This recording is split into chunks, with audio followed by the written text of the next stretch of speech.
The Warriors absolutely came out of nowhere in the 2014-15 season after moving on from Mark Jackson, bringing in 5-time champion Steve Kerr. Also, a preseason injury led to Draymond Green becoming the starting 4, and in that role he was able to show off his playmaking ability on top of his all-time great team defense. And all of this was pulled together by Stephen Curry having his first MVP season, previously never being higher than 6th in MVP voting. Curry won the 2015 MVP out of nowhere. He averaged 24 and 8, shooting nearly 50-40-90, and his elite shooting was now in the spotlight, and as a result, he ended up changing the game of basketball as we know it. And you can't talk about the Warriors without also bringing up Klay Thompson. After steadily improving, Klay jumped up to 22 points a game, shooting 44% from 3 on the year. This team led by Steph and Klay on offense, and Draymond Green and 6-man Andre Iguodala on defense, they made it all the way to the finals to beat the injury-riddled Cleveland Cavaliers. The following season, the Dubs made a massive jump. Curry went from unbelievable after averaging 24 on nearly 50-40-90. In the 2016 season, he averaged 30 on 50-45-90, leading the league in steals, still averaging 7 assists. He shot 11 threes a game and absolutely shattered his own record for threes made in a season, beating his previous record by 120 made threes.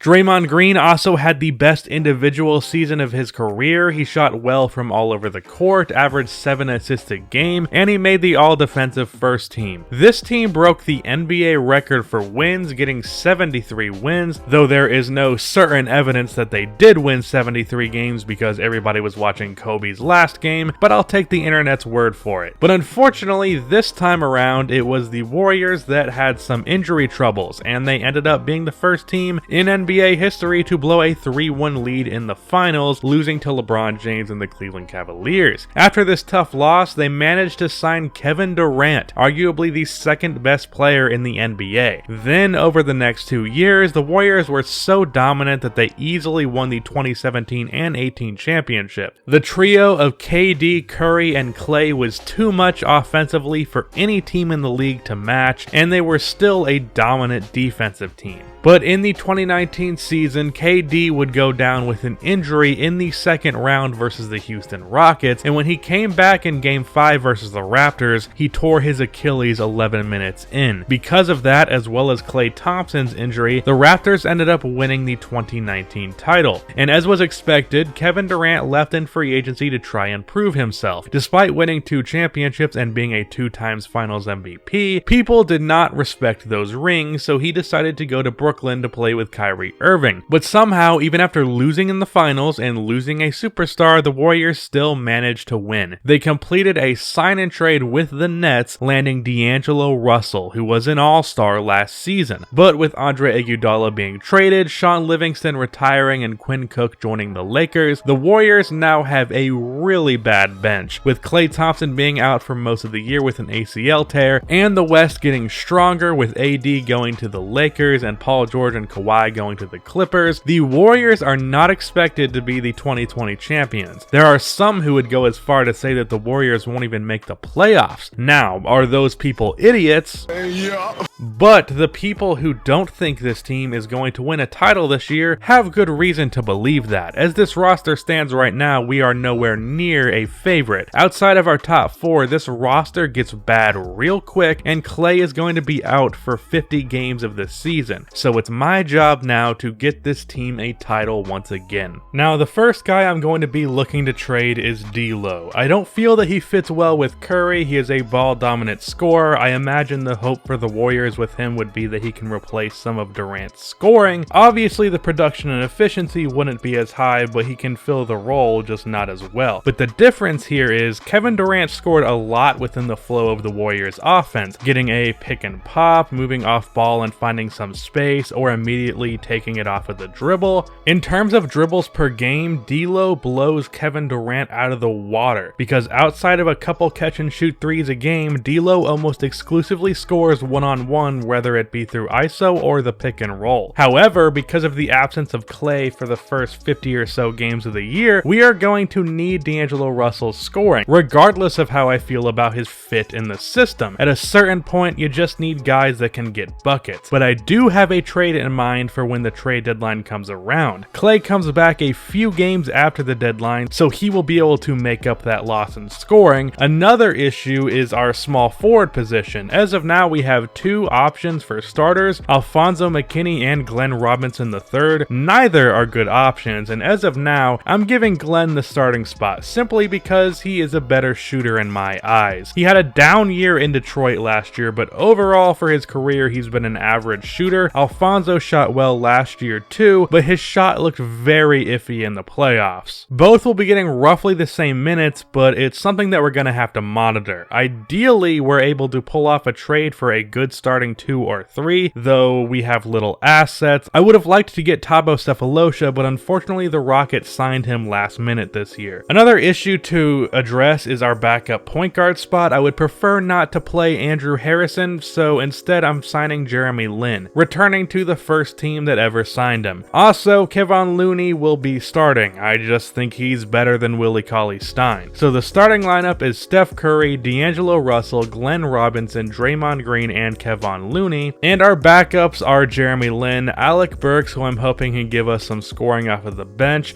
Alfonso McKinney, Omari Spellman, who can be a stretch 4, and Willie Cauley-Stein. And I'm going to be giving Jordan Poole, our rookie, a few minutes. So with that said, I'm going to simulate to the trade deadline and I'll give you guys an update. Alright, so far we have a record of 36-16, which is solid but not amazing. As for the stats, Curry is amazing as always, averaging 29 on 50-40-90. D'Lo is putting up 25 a game, and as for our starting small forward situation, McKinney has been playing the best, but this isn't going to change anything because I have a trade in mind that will fix the small forward situation. We are trading for a shooting guard with the intention of making Clay the small forward. Michael Beasley had a very efficient season for the Denver Nuggets off of the bench last year, and thus far this season, he has still been very good. The problem for Denver is Beasley is going to be a restricted free agent this offseason, and they already have a starting 2 guard in Gary Harris, so they don't really need him. And because of his efficiency last year, he will probably be getting around $10 to $13 million this year from some team, which Denver is not going to want to pay him to be off of the bench, so he's on the trade block and I'd like to capitalize. I sent Jordan Poole to the G League where his overall was boosted significantly. He can fill right in as the backup 2 guard for Denver, and him plus a first round pick lands us Michael Beasley. Now D'Lo obviously now needs to be traded as well. He's had a really good year so far, but I've had an idea for a trade for a while. The Detroit Pistons have needed some really good guard play for a while, and with Andre Drummond expiring, Detroit is looking to trade him, and a duo of D'Lo and Blake Griffin, as well as one of our centers, is better than just Blake and Drummond. So we are sending D'Lo and Willie Cauley-Stein to the Pistons for Andre Drummond, Mick can't pronounce his name, and a top 10 protected first round pick. And the reason behind this move, outside of the fact that I just don't think Russell fits well with this team, is that I think the Warriors with a dominant offensive rebounder would be pretty much unstoppable. Imagine being an NBA defense, and after you get Curry to miss a 3-pointer, you have to then stop Andre Drummond from pulling down the offensive rebound. He also helps us in the rebounding department in general. He's also a good pick and roll player, and the Warriors have always liked having a center that is a lob target, and Andre Drummond is great at that. So he fits in well offensively, and I think his rebounding on both sides of the court can be extremely valuable for us. And with that Detroit first round pick, we are trading that for Bogdan Bogdanovic, who is a really good backup 2 guard on the Sacramento Kings. Like the Nuggets, he's an expiring deal. Can't really afford to keep him around, so they gotta trade him. We are sending Alec Burks, Omari Spellman, and Jacob Evans along with the Detroit pick to make the salaries work, and we land him. We need someone else on this team that can create offense, with us going from D'Lo to Drummond, so he should fill that role in well off of the bench. So our new rotation is now Steph Curry, Malik Beasley, Klay Thompson when he comes back in 3 games, Draymond Green, and Andre Drummond as the starters. And off of the bench, we have Jeremy Lin, Bogdan Bogdanovic, Svi as the small forward, McKinney at power forward, and Kevon Looney. These moves lost us an all-star caliber player, but I think we became a way deeper and more versatile team with Looney moving to the bench, which is great. Bogdan should provide better offense than Alec Burks did, and Malik fits in well as a shooter and defensive guy in the starting lineup. So we will simulate to the end of the season.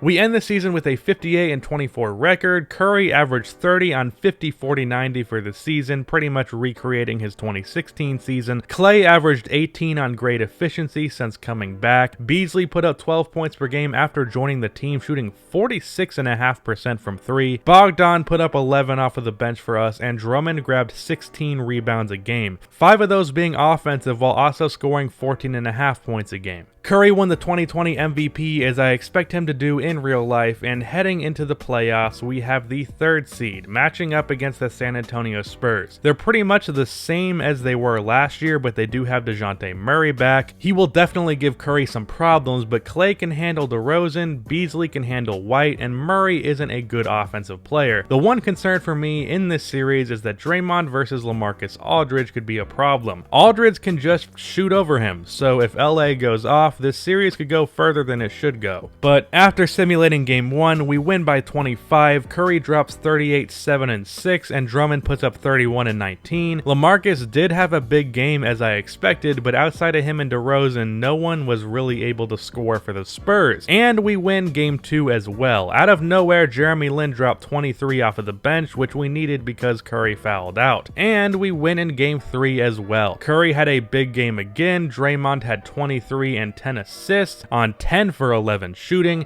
Drummond grabbed 20 rebounds and Bogdanovic had 18 off of the bench. For the Spurs, Rudy Gay went off for 27, but DeRozan and Aldridge shot 6 for 20. And game 4 ended up being the last game of the series as DeRozan and Rudy had good games, but everyone else struggled. It was the closest game of the series with us only winning by 5. Curry dropped 36 and 13 on 66% shooting, and Draymond went off once again with 25 and 6 on 10 for 13 shooting. In the second round, we have the Lakers. Anthony Davis could be a problem. Drummond isn't a bad defender, but he isn't anything close to an Anthony Davis stopper. LeBron is going to do LeBron things. Klay will be fine against him, but when you're LeBron, you're LeBron. Kuzma is going to get shut down by Green, so I'm not worried about that, and Curry is going to go off with Rondo guarding him. In game 1, we win by just 1 point. Klay threw a lob to Andre Drummond in the last 2 seconds to take the lead. LeBron dropped 41 and 8, but Anthony Davis only put up 12 points. Curry underperformed, but Klay Thompson put up 36 points on 14 for 22 shooting, and Bogdanovic had 22 off of the bench. He struggled a bit with us during the regular season, but he's had 3 big performances in the playoffs. In game 2, this time around, we lose to a game winner by the Lakers. Anthony Davis threw down a dunk out of the inbound. The Lakers called a timeout with 1 second left, and he fucking dunked it for the win. Curry nearly had 50 points, but it did not matter. This is shaping up to be an all-time great series with 2 game winners back-to-back to open the series. And in game 3, Jesus Christ, this series is ridiculous. We win by 1. No game winner this time. Curry made a mid-range jumper with a minute left to put us up 4, and then the Lakers scored 3 points in the last minute. But still, 3 crazy-ass games. Curry with 37 and DeMarcus Cousins with 20 off of the Lakers bench. LeBron only had 17 on 33% shooting with 7 turnovers. Up 2-1 now, heading into game 4, we have the first blowout of the series. We beat the Lakers by 29 points. We are up 3-1 now, but we have been up 3-1 on LeBron before, so we need to be careful. And we fucking lose game 5, so that's not a good sign. The Lakers beat us by 5. We just could not make shots in this game. Curry was 3 for 12, Klay was 3 for 8, Drummond was 5 for 17. The Lakers had an all-around game, no one really stood out. And the Lakers win game 6 by 5. Are we really doing this? Are we really fucking doing this? Curry had a good game.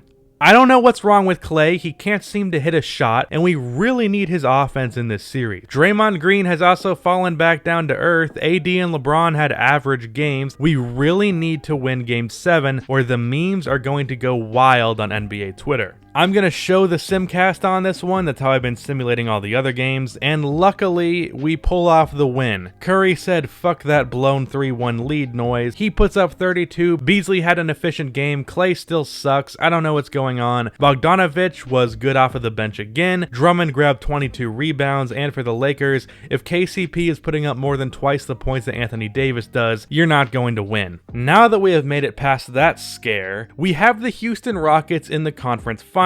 They managed to beat the Clippers in 5 games. Now as for the Rockets, I'm matching up Beasley on Westbrook because he matches his size. Hopefully he can handle him, and Harden gets to take Klay one-on-one, and Curry will be fine offensively versus Westbrook. Overall, I'm much happier to be matching up against this team than the Clippers because I don't think we had an answer for Kawhi and Paul George. And we pretty much controlled game 1 the whole way along, winning by 26. Curry put up 26 and 16. Klay finally had a good game again. Beasley was peak efficiency with 22 points, shooting 9 for 11, and Drummond nearly had a 20-20 game. Russ and Harden had good games, but no one else stepped up outside of those two, and we beat them by 5 in game 2. Curry had 25 and 10, Drummond with 23 and 22, Klay with 20, Bogdan with 20 off of the bench. Russ shot poorly, which is pretty much their undoing. I've been really impressed with Bogdan. I was expecting that to be the least significant trade, and it kinda still has been, but he has been really helpful in the playoffs so far. He's put up 14 and 4 on 48, 39, 94 shooting splits, and he's had multiple big games when we've needed it the most. And now in Houston, we beat them by 6, going up 3-0. Curry had 43 points, Klay had a rough game again, but he's been good in the first 2 games, so I'll let it slide. Bogdanovic was 17 on 60% shooting, Gordon had a 30-point game, Russ shot poorly, and Harden only shot the ball 8 times, so I'm surprised this game was as close as it was. And we beat them by 5 once again in game 4. Curry with 33 and 12, Draymond and Drummond both with 22 points. Beasley had a good game, he's been really consistent for us. Klay has had a rough game once again, but we sweep the Houston Rockets, and our finals matchup?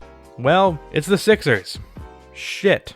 This is far from ideal. I really do not like this matchup for us. The Sixers are just so fucking big. 3 6'10 plus guys in their starting lineup. I have to put Beasley on Tobias Harris, which is far from ideal. Klay is guarding Ben Simmons, and hopefully Horford doesn't punish Draymond Green because of his size. It's not really his nature, but he might be able to give him problems. And after saying all of those negative things, we blow them out in game 1. Curry with a triple-double, putting up 39, 10, and 13, Klay with 37 and 6, and Beasley with 25 on 8 for 12 shooting, hitting 6 threes. And for the Sixers, Embiid went 3 for 14 and only grabbed 5 rebounds, so with that you can pretty much always expect a loss. With the Sixers strike back in game 2, Curry with 6 turnovers, Embiid still struggled, but Simmons had 27, 9, and 12, and Al Horford did exactly what I feared, putting up 21 on 8 for 12 shooting versus Draymond Green. Game 3 we win by 4. Klay is finally playing consistently good. He put up 24, Drummond with 23 and 19. Curry had a pretty passive game, but he shot well. Granted, he only played 23 minutes because he fouled out, something that is happening way too much in simulation. Beasley had another really efficient game. He is now shooting 57, 52, 94 for the playoffs, averaging 14 points per game. Absolute insane efficiency. Embiid, Tobias, and weirdly enough, Trey Burke had really good games, but everyone else was meh. And we win once again in game 4. Curry with 38, 8, and 9, Klay with 17, Drummond fouled out. Seriously, 2K, this is a problem. Everyone for the Sixers played solid, it just wasn't enough. The Sixers bounced back in game 5, winning by 13. Drummond with a random 37-point game despite not even grabbing that many rebounds. Curry, Klay, and Beasley all played well, but Ben Simmons put up fucking 48 and 13 on 18 for 19 shooting, so losing is kind of understandable. And in game 6, we get fucking destroyed, losing by 41. And I looked this up. Losing by 41 gives us the second biggest finals loss in NBA history. so that's great. Shout out to the 98 Utah Jazz. Curry had 43 and 7, but everyone else sucked. Andre Drummond fouled out again. Their top 3 guys all had 20 plus. So after that game, going into game 7, if we lose, I will be pissed. And luckily, to close out the series, we win by 12, with Curry dropping 37 points, and with that performance, along with a great performance overall, your 2019 MVP wins the MVP award that he has really been after, the Finals MVP award. And as everyone sprays their 2K brand champagne in the locker room, I want to reflect on this team a bit. Curry this year repeats his 2016 regular season, winning MVP with averages of 30 and 7 on 50, 40, 90, but he closes the year way better than he did in 2016, winning a championship and that elusive Finals MVP. Malik Beasley was crazy efficient for us. He shot 49% from 3 for the whole playoffs. He was the consistency that we needed when Klay was having troubles. Speaking of Klay, he really struggled towards the start of the playoffs, but closing out the postseason, he had many good games. Draymond stepped up a lot in many games as well, having some surprisingly high scoring performances, and Andre Drummond,